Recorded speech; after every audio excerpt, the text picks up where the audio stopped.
Buongiorno a tutti amici di Angolo Nerazzurro, bentornati sul canale.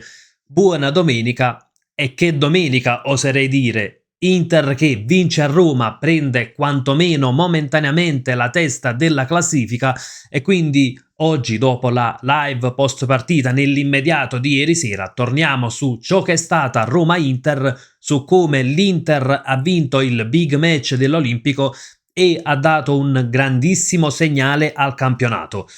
Naturalmente prima di iniziare vi ricordo un bel like se vi piace il contenuto del video, iscrizione al canale se non siete ancora iscritti, operazioni semplici che però aiutano tantissimo.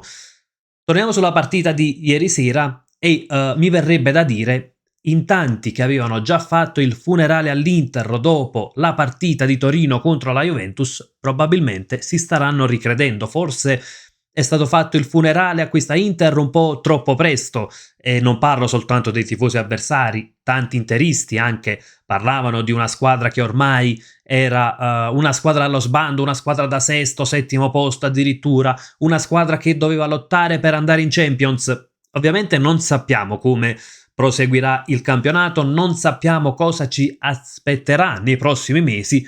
Quello che sappiamo è che è una squadra che può certamente dare battaglia per le prime posizioni e nella sfida contro la Roma ci sono diversi aspetti molto positivi, diversi aspetti molto incoraggianti che ecco, lasciano ben sperare per il futuro.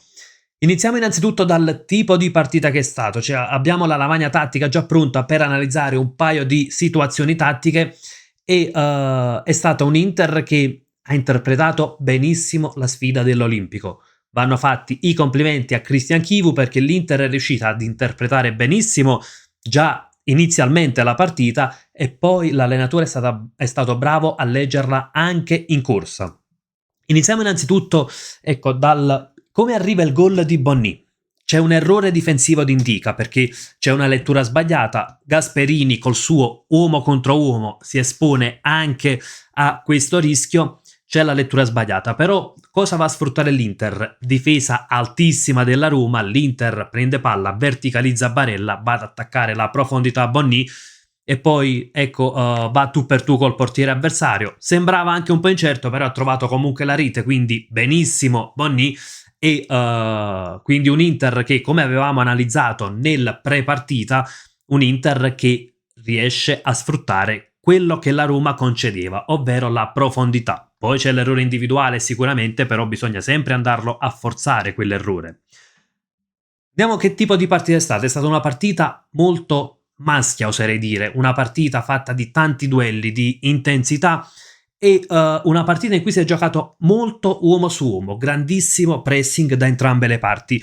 Pressing che l'Inter è riuscita a sfruttare a suo vantaggio. Infatti nel primo tempo possiamo dire che l'Inter aveva sempre in mano il controllo del campo. Ecco, è stato un Inter che nel primo tempo è riuscita anche a mettere sotto la Roma in diversi frangenti. Pressing uomo su uomo della Roma, come avveniva?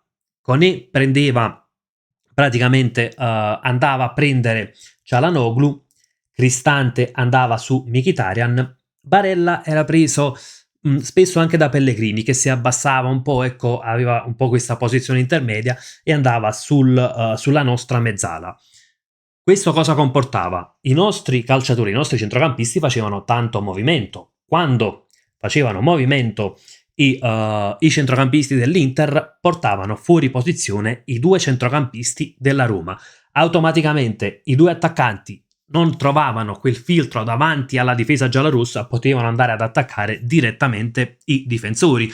E questo è un primo aspetto in cui l'Inter è riuscita a sfruttare a suo vantaggio il pressing della Roma. C'è poi un altro aspetto, l'Inter ha fatto un pressing molto alto ed è riuscita a mettere in difficoltà la squadra di Gasperini. Come? Facendo questo pressing molto alto ha costretto la squadra giallorossa ad alzare, ecco, il pallone. È un qualcosa che avevamo analizzato già nel video pre-partita, la costruzione diretta. Però Gasperini qui non si è affidato a Dovbyk o a Ferguson, ma ha messo Dybala nel ruolo di falso 9. Ovviamente cosa succedeva? Alzare la palla e darla direttamente a Dybala quando si trova spalle alla porta e con Acerbi alle spalle, naturalmente non è proprio un'ottima idea e infatti poi col passare dei minuti Dybala si è trovato a dover svariare per il campo, ad allontanarsi anche dall'area di rigore per cercare spazio. Nel secondo tempo poi sono entrati prima Dovbyk, poi Ferguson e naturalmente è cambiato un po' il modo di giocare dell'attacco giallorosso. Roma che, come abbiamo detto, faceva pressing uomo su uomo anche sulla prima costruzione e l'Inter è riuscita ad evitare questo pressing costruendo a 4. A volte si abbassava soltanto Çalhanoğlu o soltanto Barella, in altre situazioni si abbassavano anche entrambi, con Akanji che si allargava da un lato, Acerbi dall'altro, Bastoni che invece si alzava e appunto si abbassavano sia Çalhanoğlu che Barella, andando a formare proprio questa costruzione a 4 che poi, ecco, con tutti questi movimenti mettevano un po' fuori posizione i calciatori della Roma. C'è un altro aspetto che la Roma ha sofferto, che avevamo analizzato nel prepartita e che puntualmente, ecco, abbiamo ritrovato soprattutto nel primo tempo, in realtà in qualche occasione anche nel secondo tempo, ed è stata l'avanzata di Bastoni. Ecco, Bastoni si è trovato più volte in questa posizione andando a creare dei pericoli. Come avevamo detto nel prepartita, è una squadra che gioca uomo su uomo, ma se Bastoni avanza così tanto è difficile che il trequartista ritorni fino alla propria area di rigore. È naturale che un Bastoni che avanzava così tanto andava a creare in questa zona di campo un po' uno scompiglio, un po' una superiorità numerica, e questo l'Inter è riuscita a sfruttarlo benissimo. È stata poi un Inter che nel secondo tempo ecco, si è trovata anche forse costretta ad abbassare un po' il baricentro. È stato un Inter più attendista, è stato un Inter che è stata diciamo così anche spinta dalla Roma a giocare in quel modo, quindi un baricentro un po' più basso e provare le ripartenze. È chiaro, la Roma era in casa, spinta dal proprio pubblico e con un risultato da recuperare, era ovvio che nel secondo tempo crescesse la Roma e che l'Inter arretrasse un po'.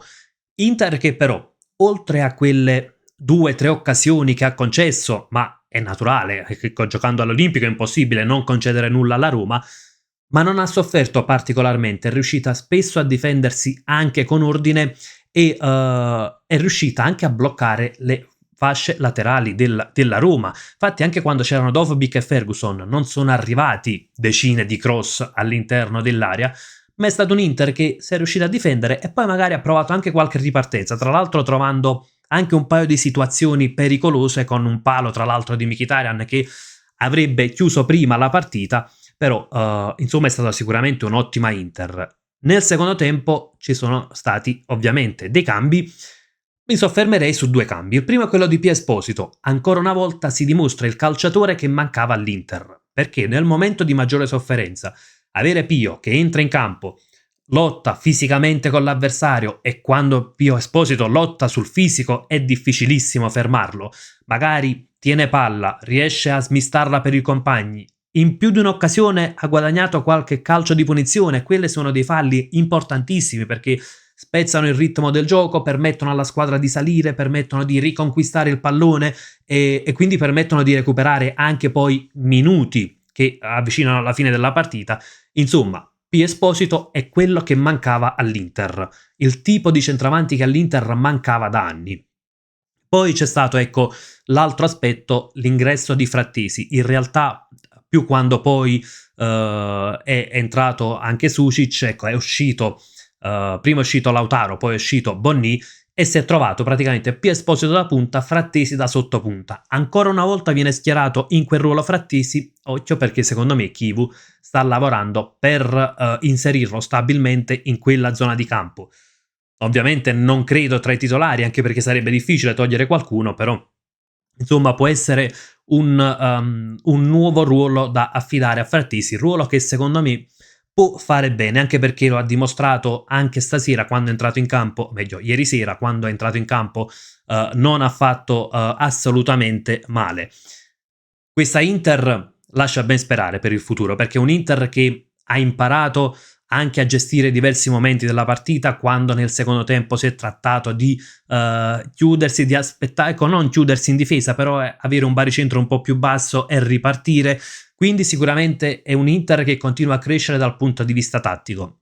È un Inter che sa di poter fare affidamento sull'intera rosa, perché Bonni e Pio Esposito sono dei valori aggiunti eccezionali. Ecco, anche nella sfida dell'Olimpico con Bonni al posto di Thuram, non dico che non abbiamo rimpianto il francese, o meglio Thuram, visto che entrambi poi sono francesi, non dico che non abbiamo rimpianto Thuram, però comunque Bonni riesce a fare la sua parte, riesce a sostituirlo, riesce a dare delle garanzie, e questo è il principale vantaggio dell'Inter di quest'anno rispetto all'Inter dello scorso anno. Avere Bonni e Pio Esposito è assolutamente un grandissimo salto di qualità.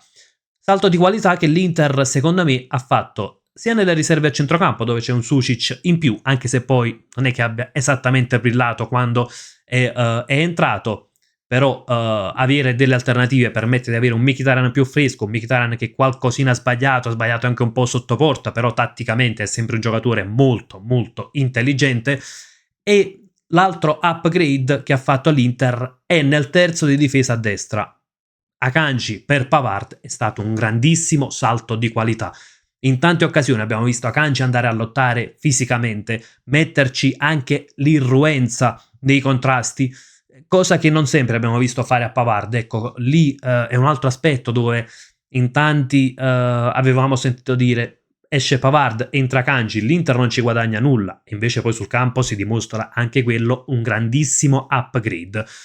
Concludo con una considerazione su Acerbi e su Sommer. Acerbi ha fatto una buona partita, però forse ancora una volta, ecco, in alcune situazioni perde un po' per quanto riguarda la dinamicità. Infatti c'è stata un'occasione in cui Dybala gli sfila alle spalle e va a calciare, forse lì poteva far meglio, però sappiamo che ci sono delle caratteristiche che mancano un po' nei centrali dell'Inter, però comunque Acerbi ha fatto una signora partita. E concludo su Sommer. Sommer ha fatto una buona partita, sicuramente ci ha messo del suo nella vittoria dell'Inter, e questo non lo neghiamo certo. C'è stata però un'uscita alquanto avventata dove Dovbyk praticamente ha graziato l'Inter. Quindi, detto questo, ecco, un Sommer che conquista la sufficienza perché ha messo le sue mani sulla vittoria, però ancora una volta c'è un neo nella sua prestazione, quindi come si suol dire, non è tutto oro ciò che luccica. Anche lì, diciamo, Sommer positivo, però poteva far decisamente meglio in quell'uscita.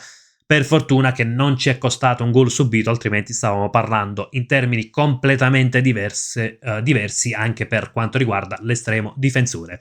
Ragazzi, fatemi sapere anche la vostra nei commenti. Cosa ne pensate di questo Roma-Inter, di un Inter che conquista la vittoria, si porta momentaneamente in testa in attesa di Milan-Fiorentina di stasera, però sicuramente, ecco, iniziare una settimana con Roma, Union Saint-Gilloise e soprattutto Napoli, riuscendo ad agguantare gli azzurri dopo la sconfitta della squadra di Conte a Torino, e quindi potendo poi andare al Maradona a pari punti in classifica, è sicuramente un'iniezione di fiducia fantastica, mette tanto ottimismo all'ambiente. E quindi fatemi sapere un po' anche la vostra su come avete visto l'Inter, cosa vi aspettate anche da questa settimana tra Champions e poi la sfida di Napoli, e in generale cosa vi aspettate da questa Inter in vista della lotta scudetto. Insomma, come dico sempre, sfruttiamo la sezione apposita anche per confrontarci. Io vi lascio con un gran bel Forza Inter!